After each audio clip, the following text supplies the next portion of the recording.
दोस्तों, आज फिर मैं नई परख के दर्शकों को सीधा संबोधित करने वाला हूं। हमेशा की तरह मेरी बात बिना किसी लाग लपेट के, बिना किसी हेर फेर के सीधी और सटीक होगी। दोस्तों, राहुल गांधी ने हमारे ऊपर एक बड़ा उपकार किया है। जो बात पहले समझ में नहीं आती थी, अब समझ में आने लगी है।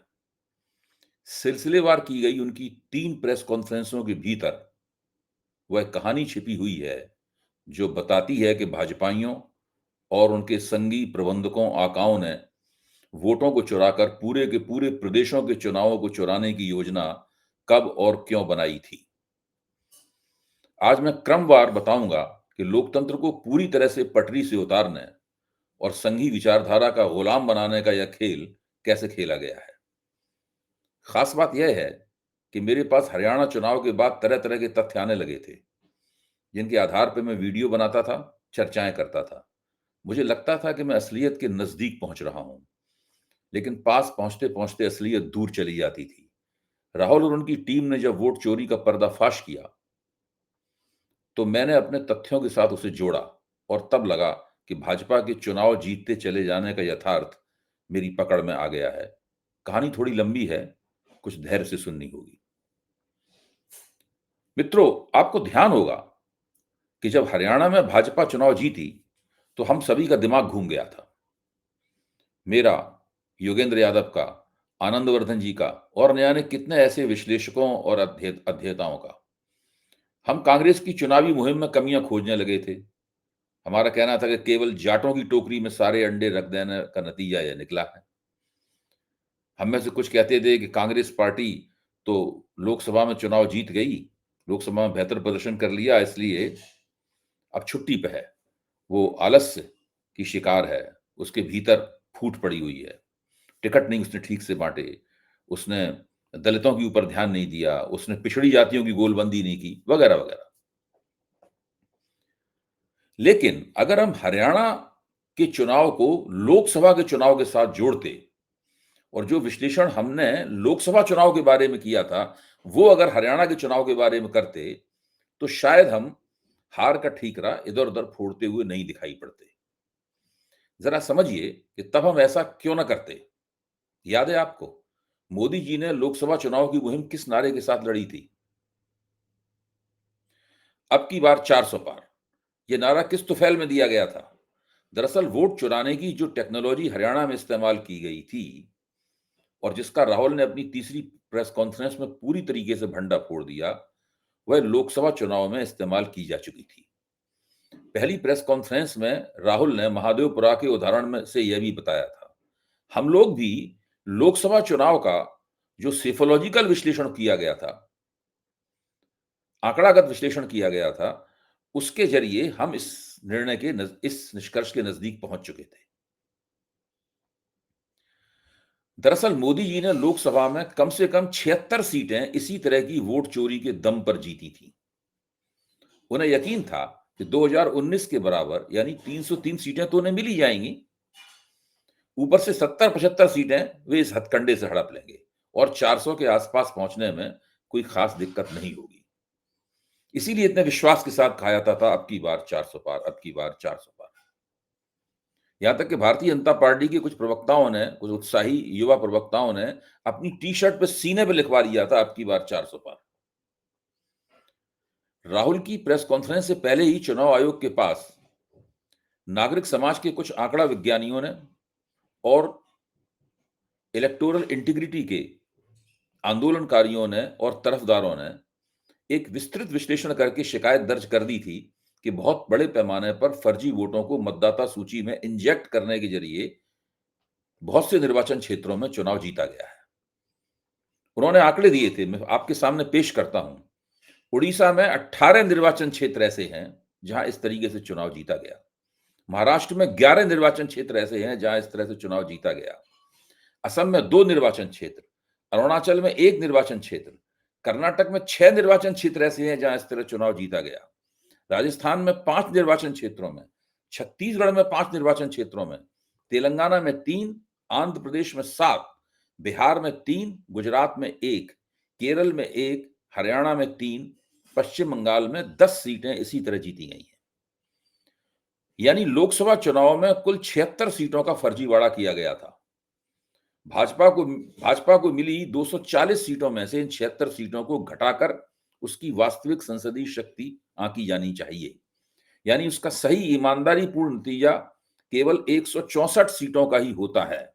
अगर चुनाव ईमानदारी से होते तो इस समय कांग्रेस का प्रधानमंत्री होता और मोदी जी विपक्ष में बैठे होते। मैं भाजपा की शक्ति को कम करके नहीं आंकना चाहता। बड़ी पार्टी है। धीरे-धीरे करके उन्होंने अपने प्रभाव क्षेत्र का विस्तार भी किया है। उत्तर-पूर्व में भी पहुंच गए हैं। हालांकि दल बदलुओं के दम पे वहां टिके हुए हैं। लेकिन मैं ये मानता हूं कि भाजपा की वास्तविक शक्ति, अगर उसे किसी विशेष परिस्थिति, माहौल, लहर, राष्ट्रवाद, सांप्रदायिकता इन सब का सहारा न मिले, तो भाजपा की वास्तविक शक्ति 180 सीटों की है। भाजपा कल भी और आज भी इस समय देश में 180 सीटों की पार्टी है। 180 से ज्यादा अगर सीटें मिलेंगी तो समझ लीजिए कुछ ना कुछ विशेष घटा है या कुछ ना कुछ विशेष तिकड़म की गई है। दोस्तों, आपके साथ ये चर्चा करते समय मेरे सामने कंप्यूटर की स्क्रीन पर उसी शिकायत का जो चुनाव आयोग को दी गई थी, 36 पेज लंबा दस्तावेज मौजूद है। उसमें राजीव कुमार मुख्य चुनाव आयुक्त थे। ज्ञानेश कुमार और सुखबीर सिंह संधू उनके साथ दूसरे और तीसरे चुनाव आयुक्त की भूमिका में थे। 5 जून को नतीजा आया और 18 जुलाई 2024 को यह शिकायत नोटिस की शक्ल में आयोग को थमा दी गई।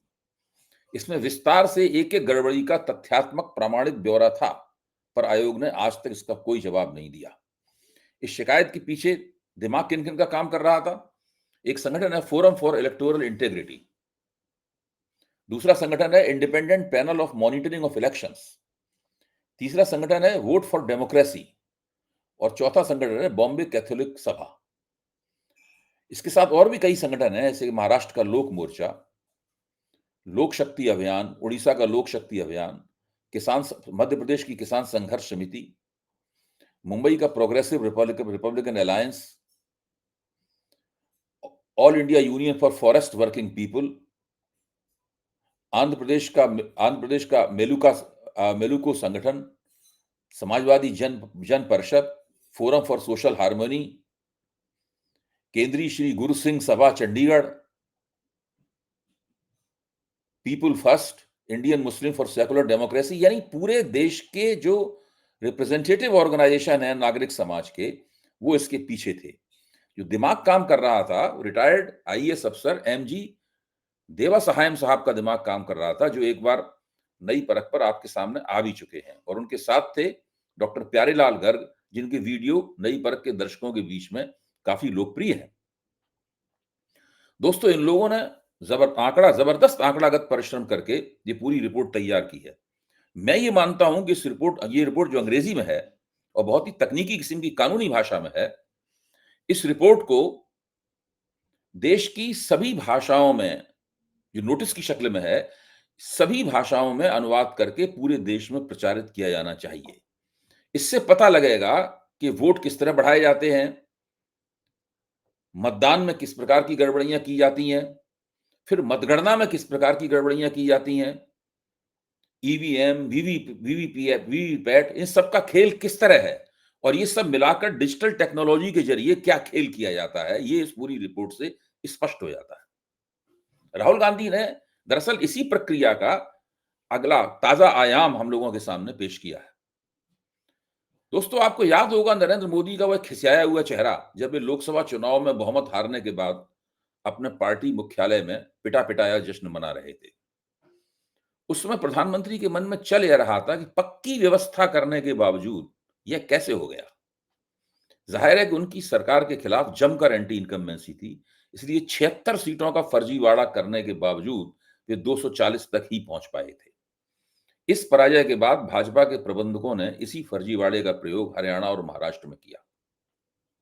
दोस्तों, इसका प्रयोग झारखंड में नहीं किया गया, वरना वहां भी जीत जाते। झारखंड इनके इस फर्जीवाड़े से लोकसभा में भी बच गया था, क्योंकि जिन 76 सीटें जिन राज्यों से आई हैं, उनमें झारखंड का नाम नहीं है और उसमें उत्तर प्रदेश का नाम भी नहीं है, उसका भी आगे मैं जिक्र करूंगा। लेकिन कोई जरूरी नहीं है कि अगले चुनावों में ये प्रदेश इस फर्जीवाड़े से बचे रहें। भाजपा अचानक जादू के जोर से उड़ीसा में 18 सीटें जीतकर उभर आई। सोचिए, उसने पहली बार एक क्षेत्रीय शक्ति यानी बीजू जनता दल को हरा दिया।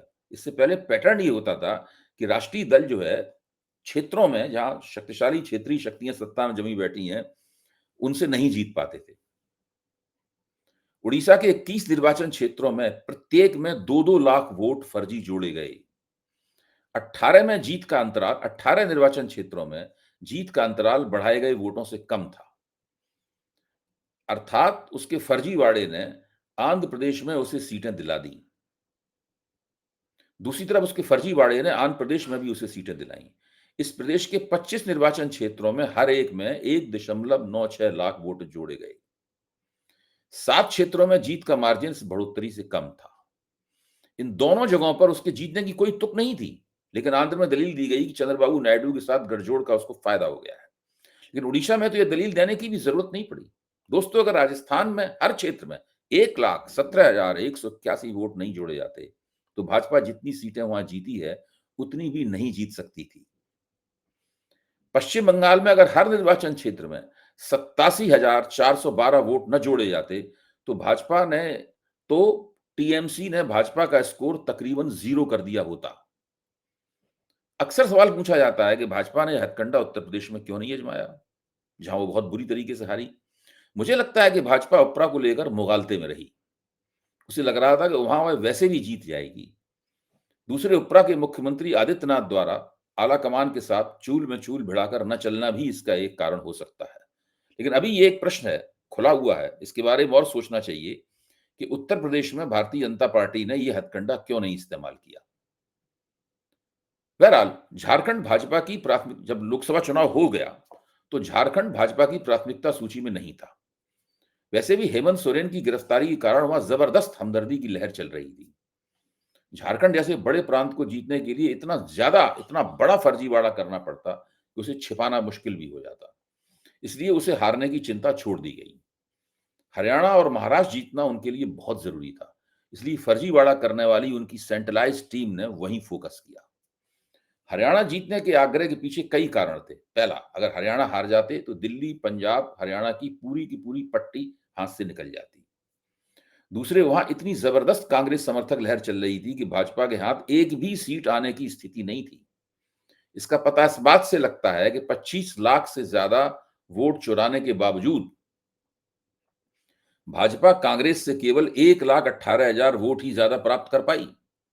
कल्पना कीजिए, अगर ये 25 लाख वोट भाजपा के खाते में नहीं जाते, तो वह पूरे प्रदेश में बड़े बड़े अंतर से 100% हार जाती। पूरे उत्तर भारत में उसकी वह भद्द पिटती, जिससे उबरना उसके लिए नामुमकिन हो जाता।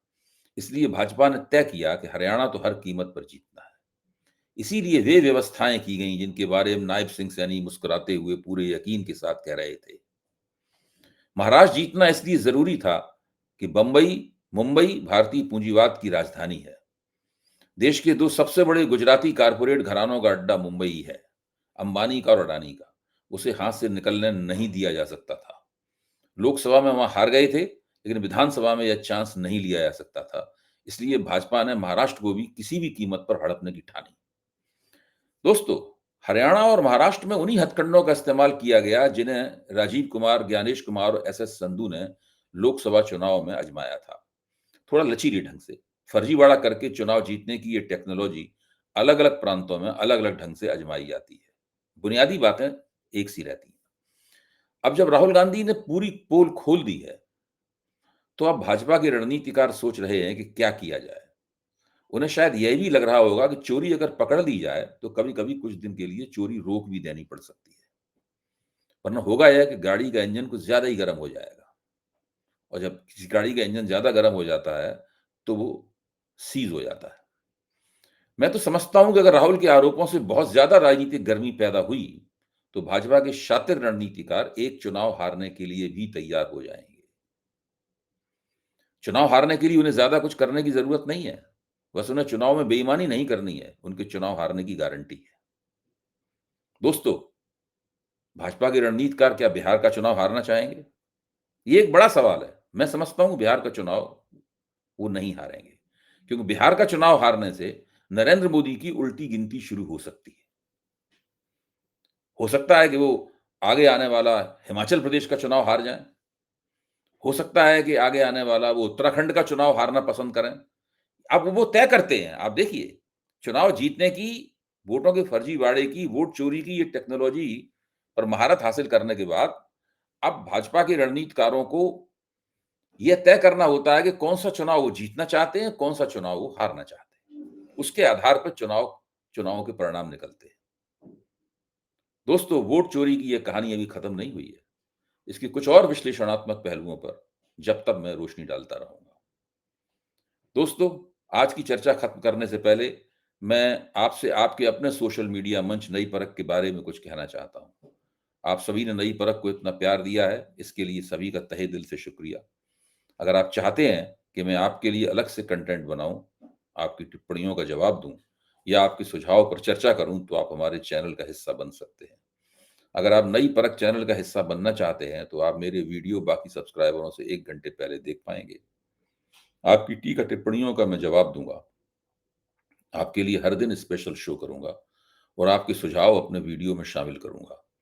आज बस इतना ही। जाने से पहले मैं एक बार फिर आपसे अपील करूँगा कि आप नई परख को सब्सक्राइब करें, उसके साथ गहन रिश्ता बनाएँ, अपने सुझाव दें ताकि अपने कार्यक्रमों को हम और बेहतर कर सकें। धन्यवाद।